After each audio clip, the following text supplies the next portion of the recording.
शेष विधानसभा का सत्र अनिश्चितकाल के लिए स्थगित कर दिया गया। दरअसल कांग्रेस शिवराज सरकार के घपले घोटालों पर सदन में चर्चा चाहती थी। इस बीच हंगामे के चलते सदन स्थगित कर दिया गया। उधर सदन में पिछले दिनों पुलिस द्वारा पिटाई किए जाने से 7 विधायक पांचलाल मेड़ा मीडिया से चर्चा करते हुए रोने लगे। मेड़ा ने आरोप लगाया कि उन्हें उमाकांत शर्मा से जान का खतरा है। सरकार उन्हें सुरक्षा देने के बजाय गुंडों को संरक्षण दे रही है। पांचे ने कहा कि वह आदिवासियों के हक की आवाज उठाते रहेंगे। उधर सदन में आज की कार्रवाई शुरू होने से पहले कांग्रेस विधायकों ने विधानसभा में पैदल मार्च किया और विरोध जताया। तो वहीं सदन स्थगित होने के बाद विधायकों का दल राजभवन पैदल मार्च करते हुए आया। इसके अलावा महिलाओं पर बढ़ते अत्याचार के विरोध में महिला कांग्रेस ने रोशनपुरा चौराहे पर प्रदर्शन किया। तो वहीं निजी स्कूल की बस में बच्ची के साथ हुए दुष्कर्म मामले में सीएम की नाराजगी के बाद राजधानी में चेकिंग अभियान चलाया जा रहा है।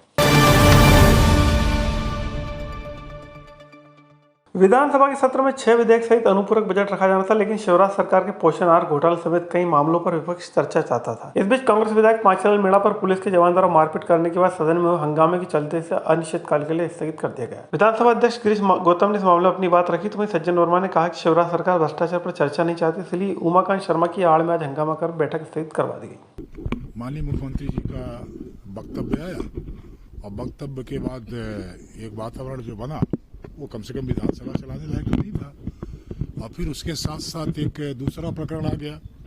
वो किसी विधायक को ये आवेदन आया कि उनको रोका गया, जबकि मैंने उसकी जांच कराई तो जांच में ये पाया गया जो वहाँ तो सीसीटीवी लगे हैं, कोई अपने से कहने के मौखिक साक्ष्य की आवश्यकता नहीं, प्रत्यक्ष है वो आपके टीवी से आता है। तो वहाँ पर जो रिपोर्ट आई अपने पास तो वहाँ पर ये आया कि वो जो तख्ती लेकर के प्रवेश कर रहे थे उसको उछड़ाने का प्रयास कर रहे थे। स्वाभाविक है, तख्ती के उसमें यहाँ तक लिखा है कि वो बिल्ला लगा करके भी विधानसभा के भीतर नहीं आएगा किसी दल का या किसी का। तो उसकी भी जांच मैंने करा ली। तो अब वो इशू ज़्यादा आगे जब उनका वक्तव्य हो गया, जबकि मैंने ये कहा कि मुख्यमंत्री का वक्तव्य होने के बाद भी मैंने अवसर दिया और नेता प्रतिपक्ष उसमें प्रतिक्रिया देते। जब किसी मंत्री का वक्तव्य आता तो प्रक्रिया ये है कि नेता प्रतिपक्ष उसमें प्रतिक्रिया देते हैं। उमाकांत शर्मा का डील डोल और पाचीलाल मेड़ा जिसपे वो आरोप लगा रहे हैं, 3 पाचीलाल मेड़ा, इतना भारी शरीर है उमाकांत का कि 3 पाचीलाल मेड़ा बन जाए। ये सारी स्क्रिप्ट शिवराज सिंह चौहान ने स्पीकर साहब के साथ मिलके लिखी है कि पोषण आहार जैसे घोटाले पे विपक्ष चर्चा ना कर पाए। कि लोकतंत्र के इतिहास में विधानसभा में पहली बार हुआ। इतने घबराए हुए थे मुख्यमंत्री की खुद नहीं कल अपना वक्तव्य दे दिया। आज हमने कहा कि चलो मुख्यमंत्री का वक्तव्य आ गया, आज कम से कम उन स्थगन पर तो चर्चा करा लो। लेकिन ये स्क्रिप्ट शिवराज ने पहले लिख दी थी कि हंगामा करके कैसे भी खत्म करा दो। पर बीजेपी तो बार बार कह रही है ना कि अब तो चर्चा करने के तैयार है। अभी आप देखिए उनके कहने से और आपके कहने से, मैं तो सदन के अंदर था। सदन जैसे ही आरंभ हुआ कि वो भागते हुए आए उमाकांत शर्मा स्पीकर की कुर्सी को, कि साहब मेरी रक्षा करो, मेरी रक्षा करो, वो हंगामा मचा दिया।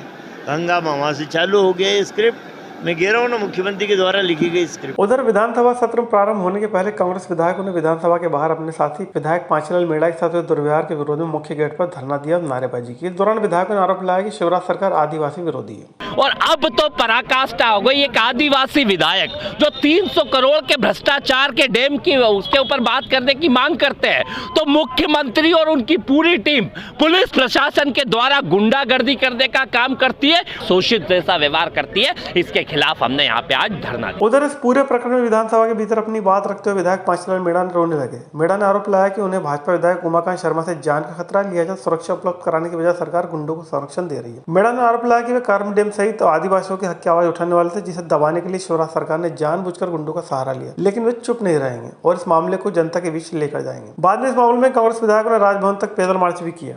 आज मैं ये बताना चाहता हूँ, क्या शिवराज सरकार आदिवासियों के साथ ये बर्ताव करेगी? मैं आदिवासियों के हक की लड़ाई लड़ रहा था, आदिवासी किसानों की लड़ाई लड़ रहा था। कारम डैम का घोटाला जो 304 करोड़ का, उसको बताने के लिए मैं विधानसभा में आ रहा था। उन लोगों के साथ में जो डूब प्रभावित है कारम डैम से, सरकार के द्वारा बिजली नहीं, पानी नहीं, वहां पर उनकी सरकार कोई सुध नहीं ले रही। ये बात को क्या मैं विधानसभा में नहीं उठा सकता? क्योंकि ये सिखाया हुआ था। आज मैं पूरा प्रदेश में ये बताना चाहता हूँ कि आदिवासियों की हमारी ये हालत करेंगे क्या शिवराज सरकार? हाँ? प्रदेश में महिलाओं पर अत्याचार से जुड़ी खबरें रोजाना अखबारों की सुर्खियां बन रही है। इसके बावजूद सरकार इसे रोकने में नाकाम है। पिछले दिनों एक निजी स्कूल में 3 साल की बच्ची के साथ दुष्कर्म मामले में महिला कांग्रेस ने विरोध किया। इस दौरान महिला कांग्रेस के कार्यकर्ताओं ने नारेबाजी करते हुए शिवराज सरकार से इस्तीफे की मांग की। राजधानी भोपाल में एक घटना नहीं घटित हुई है। राजधानी भोपाल में रोज एक ना एक घटना रोज हम पेपर के माध्यम से पढ़ रहे हैं। अभी कल की घटना मुरैना की है, उससे पहले भोपाल की है और रोज मतलब आए दिन पेपरों में अगर हम पेपर उठाते हैं, कटनी की बात करो, पूरे मध्य प्रदेश में हर डिस्ट्रिक्ट में जिस तरह से महिलाएं असुरक्षित हैं, जिस तरह से मैं मामा से पूछना चाहती हूं कि अगर बच्चियां बसों में भी सुरक्षित नहीं है तो वो बच्चियां सुरक्षित कहां पे हैं? और अगर आप मुख्यमंत्री होते हुए उनको सुरक्षित नहीं कर सकते तो आपको अपने पद पर रहने का कोई अधिकार नहीं है। ऐसे मुख्यमंत्री को इस्तीफा दे देना चाहिए। उधर सीएम शिवराज सिंह चौहान द्वारा निजी स्कूल की बस में दुष्कर्म मामले में स्कूल प्रबंधन पर कार्रवाई न किए जाने पर नाराजगी जताई, जिसके बाद पुलिस ने एक्शन लिया है। इस मामले में प्रबंधन से पूछताछ के लिए एसआईटी गठित की गई। वहीं स्कूली बसों के लिए तय पैरामीटर की जांच के लिए परिवहन और पुलिस की टीम ने संयुक्त अभियान चलाया है। इस अभियान के जरिए बस ड्राइवर के रिकॉर्ड से लेकर अन्य मापदंडों की जाँच की जा रही है।